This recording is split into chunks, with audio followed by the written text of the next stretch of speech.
Hello and welcome to the Guardian Football Weekly. You'd started to hope, hadn't you? We'd all started to hope. But in the end, we tried to do what we did against Mexico, and defending a lead against Mexico isn't defending a lead against Lionel Messi and defending a lead against Argentina. You just felt it was coming. First, Enzo, given too much space on the edge of the box. He struck it beautifully. And then McAllister hit the post. It fell to Messi, and his cross was perfect. Lautaro couldn't miss. The inquest will begin. Tuchel's changes were defensive. They invited pressure, too much pressure. England stopped playing. We'd taken the lead. Rodgers' brilliant cross for Anthony Gordon. The first half had been tight and foully, mainly Giuliano Simeone, but England had the chance. We had it, and we lost. We've been here before. We know how this goes. We can process defeat. We go again. The final then, Argentina v Spain. Don't care. This is today's Guardian Football Weekly. On the panel today, Jonathan Wilson, welcome. Thank you very much. John Brewin. I'm okay. John Brewin, hello. Hi. Over in the UK, Nicky Bandini, welcome. Hiya. And that's the panel. Barry Glendenning, hello. Hello, Max. Colm says, tell Barry to enjoy the podcast. John says, just give the microphone to Baz. Connor says, go on, Baz, finish them. Sam says, someone feed Barry some infected lettuce. And Bobby says, who should start at wing-back for Ireland's next game against Kosovo? Which seems like a good place to start, doesn't it? As we walked out of the bar, there was this apocalyptic rainstorm, which felt pretty apt. John? Oh, shit it. Yeah, we as you say, we go again. Desolation is the feeling. And the inquest begins. And it feels to me as though Thomas Tuchel, in the immediate aftermath, is going to take a lot of the blame. I don't think he can have the full blame, but I said to you, didn't I, too early with Gordon. I think you ignored me at the time. I think we were just too happy. But I just felt half an hour of trying to do that. Mm-hmm. It's too negative. There was no outball for England and Argentina. Lionel Messi has played against teams playing in low block before. Yes. He's quite, and at 39 years old, he's been down this road before. And so he finds the little spaces, the little half spaces, and he does what he always does, and England do what they always do too. Wilson? Yeah, I mean, the switch to the back three, at the time we were saying, this makes no sense. This isn't us being wise after the event. This is what we were saying at the time. That when Tuchel did that against Mexico, okay, at the time I was concerned by that. But you could see afterwards, okay, actually Mexico didn't have anything other than chucking the ball in the box. Even against Norway, they're not going to be able to find those little pockets that Messi finds. And I think in those two games, it was sort of justified by playing at altitude, playing incredible humidity. Well, conditions in Atlanta weren't particularly difficult. I don't understand why England got themselves in a position where that seemed to Tuchel the only thing they could do. Why was there no outball? Now, if Harry Kane drops deep, and I think it's a good thing he drops deep, I think that's one of the key parts of his game. It's what leads to England's goal. If he's going to do that, you have to work out another way of holding the ball at the pitch, because there was just wave after wave of attack. And that had begun before the switch to the back three, and the switch to the back three just sort of reified that as that's the way this game's going to be. And there were so many chances. And it wasn't just the two goals. There was, Pickford made 2 or 3 very good saves. There was a few headers. And then Argentina could hurt England both by crosses into the box and by Messi sort of darting around them. So, yeah. And you feel, Nicky, that even when it went 1-1, there was just panic. And you can't panic when Messi is around.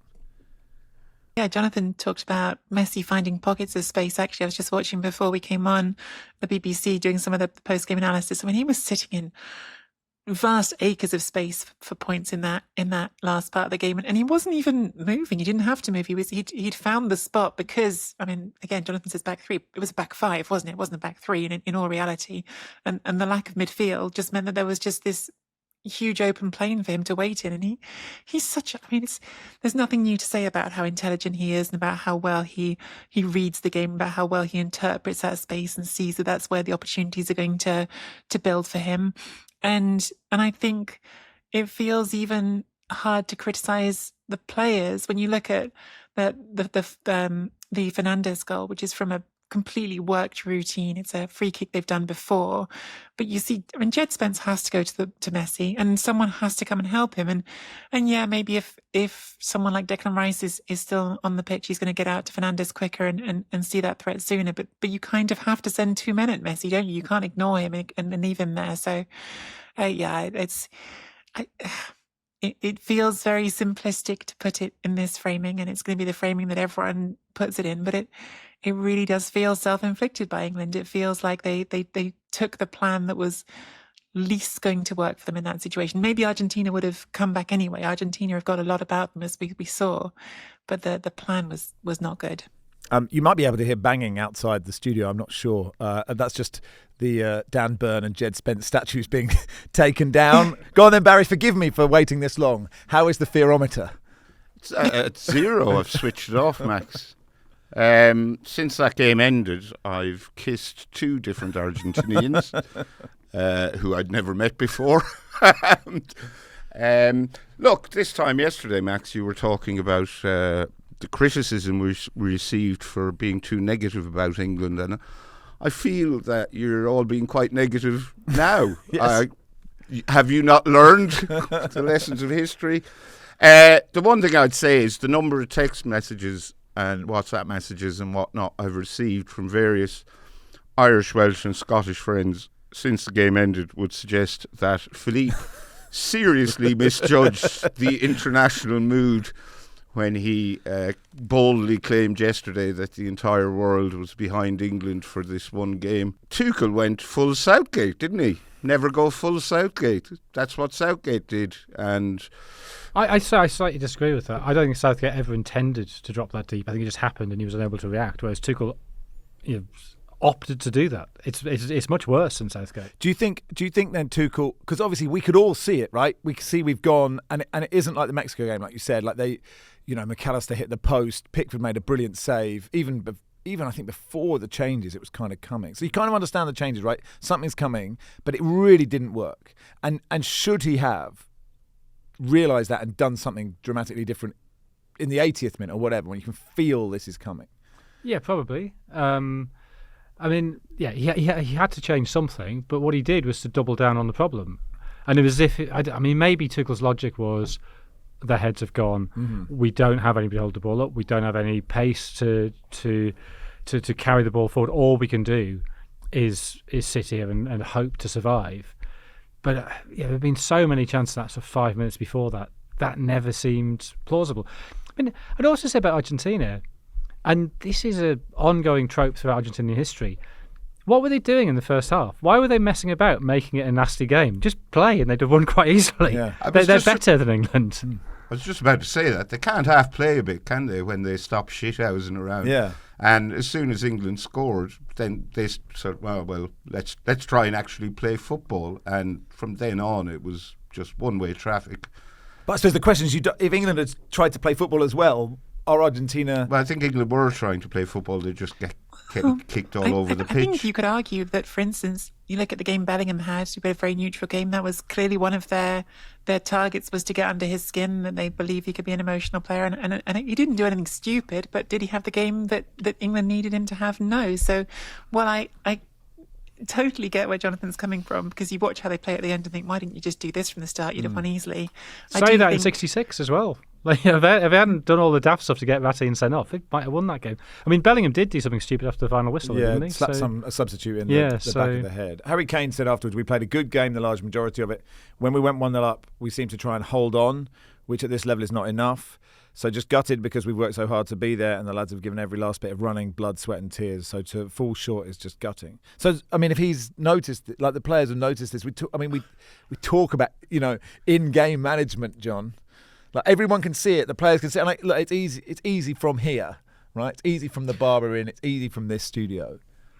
Well, we were talking the other night when Philippe was talking about the Morocco players not responding to their manager's instructions, and I mean, Jonathan talks about a back three. It was more like a back seven at a certain point. And yeah, I mean, the Morocco issue, I think, is more complex than that. But anyway, it's probably not the time to get into. No, of course not. But I disagree to what Philippe said about Morocco. Okay, anyway, fine. But what? But I'm happy to do 25 minutes on that. We could. The problem is if you attempt those tactics and you don't get away with it, then you look very bad. And Thomas Tuchel is going to have to wear that, unfortunately for him, because we have watched that game before where England sit back and then that moment comes and they do it against... They'd never played Lionel Messi before, but whenever they were going to play Lionel Messi, that was always likely to happen. And as Nicky said, there were points where he's just stood there in open acres of Georgian countryside, and it's just, you cannot do that. And the Enzo goal, he's had a sighter. He's had a sighter that Jordan Pickford tips over, and then they allow the same thing to go. I thought this about England joining this World Cup, that there have been moments when there's been a loss of faculties, a loss of calm. Does that come from Tuchel? Because he certainly is not keeping his calm on the sidelines. And Argentina in the first half, they clearly were trying to get under the skin, as Nicky said. Simeone, that was his entire job. I mean, he wasn't there to play football. When he went into the game with his head was great. No, he's just, I mean, commit as many fouls as you can. His dad would be proud of that performance. I'm sure Well, the apple hasn't fallen far from the tree, has it? Paul Hawksby messaged me going, a shit off the old block, Yeah, which I thought was a good line. Dad could not be prouder of that. I mean, it was just, I know, and with Sir David sat there just thinking, we've seen this movie before. And the Argentina plan worked perfectly. We must credit them. There was talk before the game that, you see, Thomas Tuchel is a superior coach to Lionel Scaloni. Well, that didn't come to pass, did it? Yeah, Hoops did say, any chance you can ask Philippe next time he's on if he still believes Scaloni is a vastly superior tactically to Tuchel. I mean, the thing is, Nicky, it is still for Messi to be this good. Because I think even at the start of the tournament, he thought, well, he's playing well in little bits, but the Oppo aren't that great. Maybe the Oppo weren't that great today, but still, it was incredible. Yeah, of course it is. He's magic, and I think that's almost been lost at times in the listen. As easy as it is to have a go at Philippe saying that everyone was cheering for Argentina when they clearly weren't, it is this odd paradox that Argentina did make themselves very unlikable to a lot of people, or maybe they didn't make themselves unlikable to a lot of people, but a lot of people following this, fans from a neutral perspective, saw what happened in that Egypt game and rightly or wrongly felt that there was a huge injustice that occurred that day, and I think that there have been a lot of people feeling like Argentina are somehow FIFA's team. I even saw, it was interesting on this idea of who's pulling for Argentina and England. You always expect Naples to be pulling for Argentina because of that Maradona connection. They've always done it. I read a thing just today in a Neapolitan football website, really well read one, that was saying Diego Maradona would have supported England rather than this FIFA supported Argentina, which I think is wrong, by the way, but still. I thought it was interesting that someone was even trying to make that argument. But then you watch Leo Messi and you just think, how can you not enjoy watching him? Obviously, you don't want to see him scoring against England and or setting up the goals against England and knocking them out when you're English. But when you're anyone else watching this guy play football at 30 or 39, whichever he is, and in that first half, even before we get into the end of the game, when he's pulling the strings and making this turnaround happen, that moment when he bounces off a tackle from Spence, shrugs off Harry Kane, sends Anthony Gordon the wrong way, and then finally gets clattered by Elliot Anderson. You just think, it's not just the fact he's seen everyone and understood what they are. It's not just the fact his feet move that quickly. It's how he uses that body that doesn't look big enough to shrug off someone like Harry Kane and positions it to get himself between the ball and the opponent. He's so good to watch. And in the end, that's the difference between sitting back and trying to defend a lead against Mexico or Norway, and yes, the best player I've ever seen play football. As very disappointed England fans, what now for Tommy Tuchel? Is that a sackable offence, that last 20 minutes, or do we go again because he got so close? I'm just so conditioned to this. I wonder if any... I mean, I suspect he won't care. Well, I mean, he'll care that they lost the game, but when the dust settles, he's going to get slaughtered tomorrow, like slaughtered in the media. Mm-hmm. But I think ultimately he won't be that bothered. Yeah. Well, a lot depends, I think, on how serious that rift between him and Bellingham is, whether that actually is a rift. I think to say that in that moment suggested it's something he's thought of, and if he's thinking this guy doesn't actually know what it's like, I'm not sure that's a healthy situation to be in for England's biggest player and their manager to have a difference of opinion apparently that profound. I think is a worry. I guess it depends, John, if the England players bought into those tactics. You might after the Mexico game, I guess. Well, I suspect we're going to hear. Yeah. Well, I tell you what, why don't we end part one? Yeah. And then do Tuchel's comments in part two. Welcome to part two of the Guardian Football Weekly. So this is Tuchel. There's quite a lot of it, but it's probably worth reading out. It says, we're disappointed we were so close, but we got too passive after we scored and conceded a lot of chances. We could not turn the ball possession around and then conceded so many crosses, chances and shots. We were close but couldn't keep the level up after we scored. On his substitutions, he said, I did also offensive substitutions in the last games. We just tried to help the players. We conceded a chance straight away and we decided to go to a back five because the gaps were far too open. Of course, the responsibility is the coach, and if it doesn't go well, it's easy to say it was wrong. On the thoughts of going for a second goal, he said, yeah, but it doesn't help if you can't get the ball. We couldn't get out. Of course, we wanted to go for the second goal, but I did not have the feeling that offensive substitutions would help. We stayed in our 4-4-2, but became passive, more and more passive. It's no problem. I can understand these discussions are out there on his future and how well he did. There are millions of coaches after the game who know it better. With Tuchel, he's always fairly honest. He read the game pretty much as I would see it. I don't agree that he couldn't make offensive substitutions. I think when we talk about the reaction, Barry's correct to say that he's going to get hammered. He's not going to get hammered in the old, root vegetable on the back of a tabloid newspaper thing. And it's because I think that the football press is actually quite responsible at these things. There will be people that are prepared to argue his case. It's more the wider media and the wider public, because my WhatsApps or whatever were the manager made a right mess of that, and that's the not just football people are going to be saying, but why did they play like as a that? Football person, you could say he deserves a lot of criticism. Yes, but Thomas Tuchel knows it's coming his way. He's been manager of Bayern Munich. He's been manager of Chelsea. This is what happens. Maybe being a manager of England is a different level of the criticism that he's going to get. The problem is, in England always do this. We gave him a new contract before the tournament, and this happens almost every time. I mean, England aren't alone in doing that. Scotland did it. Scotland did it. Ireland have done it.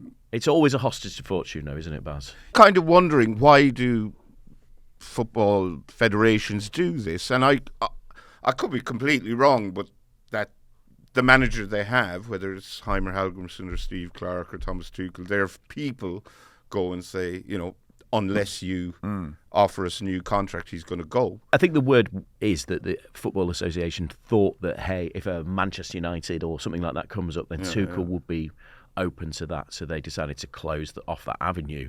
They might want to open up that avenue now, but we're going to have to see. Yeah, I mean, Nicky, because so much was said, look, it's a great night to be Gareth Southgate, I guess. He's probably too nice to be dancing around his living room or releasing the handbrake on his, his modestly priced sedan car, going, there we are, a calming release of the handbrake. It's an Audi, isn't it? Let's get Dear England back on the iPlayer. But the point is, Nicky, it was all about, this guy is a winner. You've seen people before England have got to a final or won anything saying, look, we've got a winner now. And I was like, this is too premature. And that is what has transpired. It's a really, when you take a step back, it's a really odd situation, isn't it? Because reaching the semi-final of a World Cup has rarely constituted drastic failure. I mean, reaching the semi-final of a World Cup is by definition, it's a rare thing to do. It's certainly a rare thing for England to do. So the fact that it's being received in this way as such a failure, I think is on a level remarkable, and on a level it isn't, because you look at the talent in this England team, and it is an incredibly strong England group. We have got absolutely world-class players in that team, got players who are not just world-class, but in incredible form, like Harry Kane has had the season of his life. You've got players like Jude Bellingham who had a fantastic tournament. So the expectation has jumped up so much, and I think that in a weird way, that's also partly Gareth Southgate's work, right? Gareth Southgate made England a team that get to finals. Gareth Southgate made England a team that no longer had this inferiority complex about itself and started to think, no, we really can compete for these things, even though they haven't actually won them.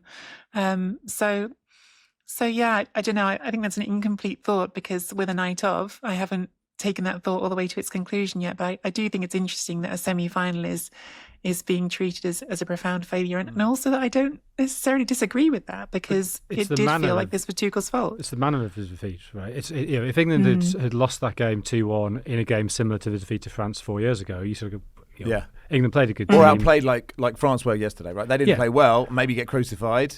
But Spain were brilliant. Argentina weren't brilliant in this game. Yeah. They were good. It was to have a position where you're in the lead with half an hour to go, and then suddenly you invite pressure, which leads to an inevitable conclusion. Shit the bed, I think, is the technical term. I mean, I take Tuchel's point about going to a back three to try and close those spaces. Maybe that is the way you stop Messi. But I'd love to know how he thought the ball was going to stay up the other end of the pitch for more than half a second. 5 seconds, yeah. Because with Kane playing so deep, you need somebody up there to hold it, or at least somebody quick to chase it. But if you're taking Gordon off, you don't have any. I mean, you can't expect Jed Spence to do it from wing back, or maybe he was meant to do it from wing back. But can you mark Messi and also just try and get up and join an Harry 80-metre shuttle run? Nicky's correct in that this England team that got to a semi-final is not going to have the cultishness of 1990 or Euro 96 or even 2018. Because the expectation came. And actually, if we think of the reaction to England losing the Euro 2024 final, people talk about that tournament as a disaster. But we got to the final. But there's rubbish in it, John. They were lucky to get to the final. Rubbish, but successful in their own terms. So we were better in this tournament than that tournament. Yeah. But we were better in the World Cup in 2022 when England only got to the final. But still not. The point is, and Barry's been driving this one home, still not that good. Doing just enough, I believe, is the phrase that pays. And Argentina did just enough today. They did. The thing is, like every tournament, you're going to have this day. Like this is the thing we know. Like whatever happens as we build up to it, you know, you and the people that don't support England will have this day. I mean, maybe one day. Can I just make something completely clear to all the people who message me and others, Scottish people and Welsh people, who go, why the hate? Everyone likes to, I would say, I've heard what's on the school history syllabus in England, so I'd say, broaden your horizons. Everyone likes to see the school bully get beaten up in the playground. That's why the hate. Sure. There's no hate. No, of course. I would be mad for Scottish and Ireland and Welsh fans to want England to win. I'd just be completely crazy. mad. Brendan says, Barry, where does this rank on the England loss list for you? Thank you, he says. Third. Okay. After Republic of Ireland won England 0 in Euro 1988. Yeah, Ray Houghton. Second is European Championships final against Italy, where Ellis James and I watched it in your company. Wilson wasn't there, but you boys were. I was at the game. And Jamie said, have Italy won? So third. Okay, have Italy won? As we all sat there, morose. The I'm fucking fine game, I believe it's called. I mean, there were moments, John. There was the goal, right? A brilliant goal. It was a brilliant goal. There was the Jed Spence tackle. There's a Jed Spence can lollipop. One of you tell me, sorry. Yeah, that's okay. Did Jed Spence have a good game or a bad game? Because I don't really know. He had a Jed Spence game. Yeah. And it's both, isn't it? That's just what Jed does. That's what he was there for. He had this brilliant goal-saving tackle. He made some great runs early. Double nutmeg in the first 5 minutes. Yeah. I think as Wilson said, that should stop the game. That should be an instant win, shouldn't it? And then was at fault for... Was he? I don't know. Certainly the first goal. He should have made more of an effort to close down Fernandes. I thought Anderson was the player that went and shouldn't have gone, I think. Well, he's another player. I'm going, good game, bad game, not quite I think he's had a good tournament, Anderson. Oh, he has, yeah. I think he's played really well. And to be fair to Spence on the second goal, I think his foot was trodden on and he sort of hobbles over to Messi. Right, yeah. I think he's sort of reeling in pain. Yeah. I thought... Pain is a privilege, John. Right, Stephen Bartlett. Different attitude to certain refuelling. I suppose the thing about Jed Spence is that he leaves the tournament as the English cult hero, doesn't he? Him and Dan Burn, I guess, those moments. Yeah. And that's... there are those moments that we can take out of that. It wasn't a complete disaster. The Mexico win was glorious. Was a glorious night for everybody involved, apart from Barry. And it was just, you get to Argentina, and the nerves we felt before that game, because you just felt we should beat these, but maybe we were deluding ourselves, and then you realise that... And then you get hope. That's the thing, isn't it? And then you realise they can play a bit, these lads, can't they? But after they've stopped winding up England, and then as soon as they have to, Nicky did it at length, but Messi, just incredible, And this may be his last ever game for Argentina, will be in a World Cup final, and that's just an unbelievable... Writing his own scripts, just the greatest player that we've seen, certainly. I mean, the idea that for his career is, 22 years long. Yeah. So for the first 18 years of those 22 years, he's been criticised because, well, you haven't won the World Cup like Diego did. And the fact that in future we'll go, the thing with Diego is he only actually won one World Cup. But he's playing his 3 finals, and just he is and his level of disappointment is something that England would really like to have, isn't it? That's the thing. I don't know if you've noticed that he's the thing he's really developed in his game, that I think he's really improved over the last 4 years, is his sarcastic nod when somebody's arguing with him. And his sarcastic nod at Bellingham as they were walking out to start the second half was like, well, this doesn't feel like it's going to go well now. Yeah. And also he's just sort of got his henchmen just around him. He doesn't have to worry about that. There was a moment in the game where Mick Jagger just shook his head and you were like, oh, it's done. Oh, it's done. all over now. There you go. Exactly. You can't always get what you want, etc., etc., etc. Nicky, have you got any other thoughts on this game? You were asking me about World Cup fever in England, and I was saying that I didn't feel like it had arrived in quite the same way. And then the Norway game I watched, it was the first game I got to watch with my niece. And my niece is football mad, right? But she's mostly been football mad for women's football up till now. She's got Kim Little, Chloe Kelly, all those posts up on her wall. She's really into it. But she's never really cared that much about the men's team. But this World Cup, she's been interested in the men's team because it's the World Cup and because it's on. And I don't know if it's an entirely just my experience, but actually, I got to have that quarterfinal watching with her, and watching it with a kid who's really into football is just different. It's just so much more fun, honestly, than watching with just the grown-ups, I think. And you get to remember what football feels like when you haven't suffered through all of the rubbish bits before. And yeah, I don't know because I'm not young, but I think this World Cup will have left some quite formative memories for a lot of people. England going to a semi-final and scoring some great goals and winning some great matches. Actually, so I think there's some good stuff there too. I think that's we did a little live thing for the TikTok channel, John, before, talking about 86 and 90 and you being in your living room with your brother. Yeah. And there will be so many, 10-year-olds, 8-year-olds now who are too young to really remember the last World Cup, and this will be this is the first stamp of pain for those people, and a lot of their parents will probably listen to this and think, I was there, and you can turn to your kid and say, this is how it is. and this is the thing that can't be sold off the World Cup, despite everything else being sold off, is that there is a soul to the World Cup. It's indelible on football fans, and despite all the doubts that we had, this World Cup has provided many moments like that, hasn't it? Mm-hmm. We have live shows. 1st of September, Vicar Street in Dublin. 9th of September, Soho Theatre in Walthamstow. Should we do the same running order or slightly tailor it? We have one tomorrow night, Max. We do, New York, and all you lot are going to be there as well at the Bowery Ballroom. So if you're coming along, we look forward to seeing you tomorrow. If you want tickets there's a live stream of that. If you want to get it, the London show's live streamed as well. Guardian.co.uk/footballweekly live. And we'll be back in a second. Talk about the final. Welcome to part 3 of the Guardian Football Weekly. So Spain, Argentina. Jonathan, you were in Dallas for the Spain game. Is that this tournament?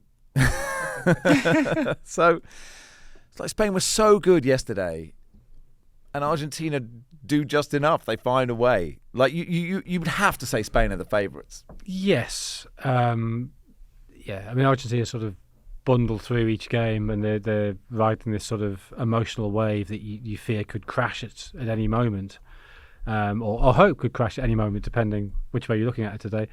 But Spain, I mean, Spain's performance against France was, I think, by a significant margin the best performance by any team at this World Cup. They're a little bit lacking in cutting edge, but I don't really see how that Argentina midfield's gonna be able to dominate the ball. But maybe they don't need to. But I was baffled by what France did yesterday. I mean, I always assumed at some point Deschamps would move from 4-2-3-1 to the 4-3-3. Revert to type, right? Would revert to type at some point in the tournament. Then it's like he got carried away, or like the front four was so good he felt he couldn't. Once the handbrake's off. Yeah, well, it's hard to get back on. Yeah. You can't get the handbrake back in the tube, famously. and yeah, they were so outplayed in the first half. And I guess maybe because Rabiot had been booked and could easily have been sent off before half time, it was just get him out of there rather than trying to go to a 3. I think probably playing Tchouaméni rather than Kone was a mistake. I think I'm not sure he was fully fit, and Kone had played quite well the previous 2 games. If you are going to go with the 2, maybe you got the wrong 2. But it was all a bit limp in the end. It was actually a weirdly flat game. Yeah. You imagine if Spain take the lead, they're not going to do what England did. I mean, they can keep the ball, right? They can have the ball. That and really keep helps. It. Yeah, it really does. How do you think France will line up in the 3rd and 4th place playoff, Jonathan? Well, I think this is a great opportunity for Kylian Mbappe to do what Gilles Fontaine did in 1958 when he scored 4 goals in the 3rd place playoff. So if Mbappe really wants, this is Mbappe's his way of really putting the pressure on Messi by scoring 4, saying to Messi, if you want to be the leading scorer in the World Cup at the end of this tournament, you've got to do something pretty special tomorrow. It's probably a big chance for Kobe Mainu, isn't it? To put his get a Dan run Burn out? starting. I doubt he'll get a go. Won't get a go. Or just 2 minutes at the end. Tony and would be Watkins fair. up front. Yeah, why not? Who cares about that game? How do you see the final, Nicky?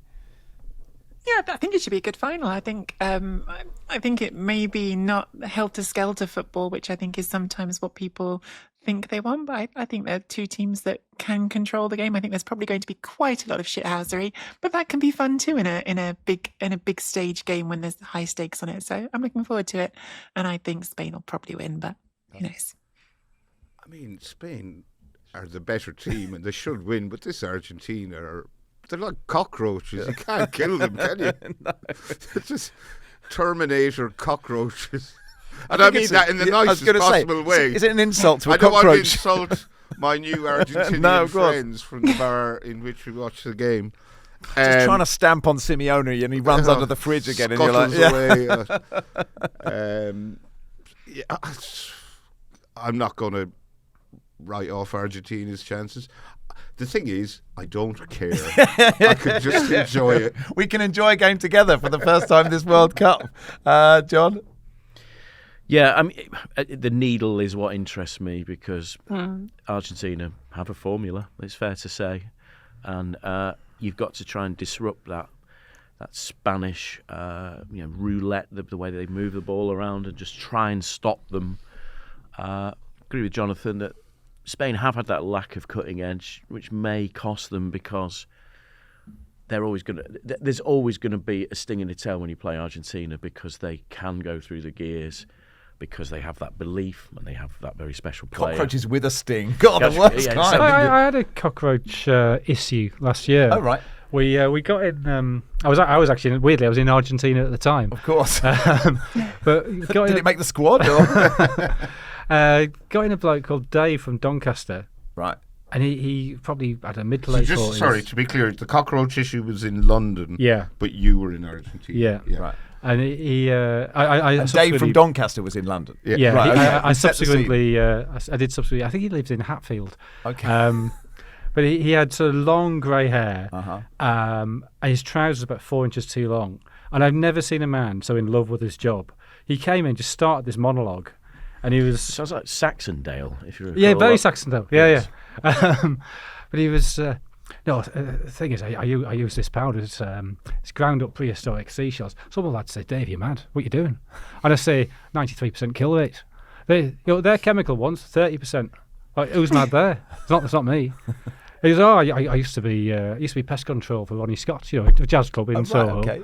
Oh, a great gig. Who knew pest control could name drop? These are the conversations that Luis de la Fuente is having at this moment. I Yeah. think you're right. Used to go in 7:30 Sunday night. It only took an hour. I'd sit there till morning, let me out.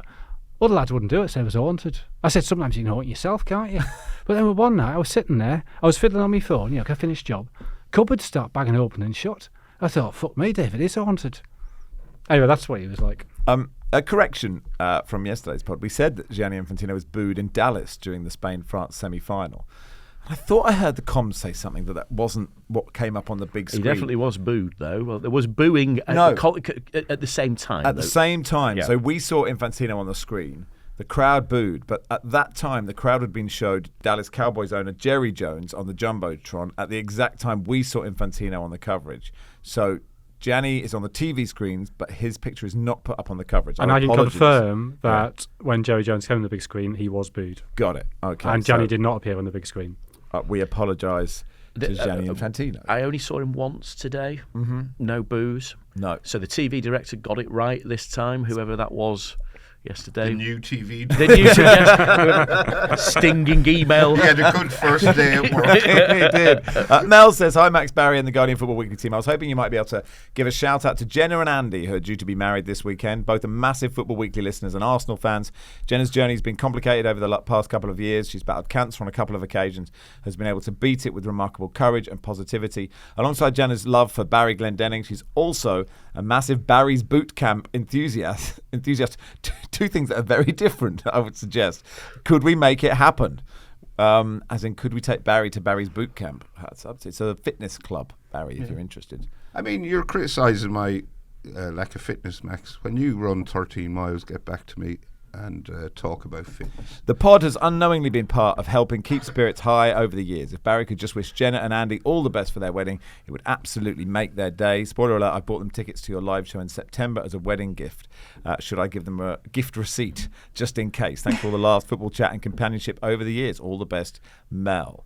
So it is Jenna and Andy. Well, I wish them all the best, of course. And I'm sorry to hear Jenna has been through a tough time. I'm not sure she can love me and love Arsenal. I don't think that's going to work. But no, I hope they have a great wedding, and I hope the rest of their guests get them better presents. Yeah, but look, it'd be nice to see you. Better, more expensive presents. But like says, can Baz sing Wonderful? Is that how you want to end this pod? No. Or no? Okay, that's I okay. can't sing anything apart from Pogue songs. Oh yeah, and the Water Boys, of course. Oh, and the Water Boys. We're recording. There is a video. There is a video Somewhere. There is a video somewhere. I have seen it. Okay, I haven't. No, it's good. We are recording some post-World Cup mailbags tomorrow because we need some time off after the World Cup. So if you have any questions, football-related, serious or sensible or silly. I'll be honest, they don't have to be football. Any questions about anything. About literally anything would you you want. rather it wasn't Ideally, no football questions whatsoever. Football Weekly at theguardian.com. Any questions you like, because we've got those pods tomorrow. And if you want more Guardian World Cup content, I've agreed to go on our sister podcast Stateside. Oh, that's annoying, isn't it now? I agreed before the result, but I'll put a brave face on it. That's out on Friday. Right now. Say again? Right now. No, not right now. No, tomorrow. I can at least have a night's sleep. So you lads drowning your sorrows, or I'm early nights? I'm meeting a good friend for dinner, thank goodness. But I'll have a pint if you want a pint. Okay. There's also The Long Wave, the Guardian's global Black Diaspora newsletter. Today's edition is by Nesri Malik. Is on the experience of black football fans across the diaspora watching this World Cup. It's a great piece. Subscribe by searching for the Guardian Long Wave newsletter. But that will do for today. Thank you, everybody.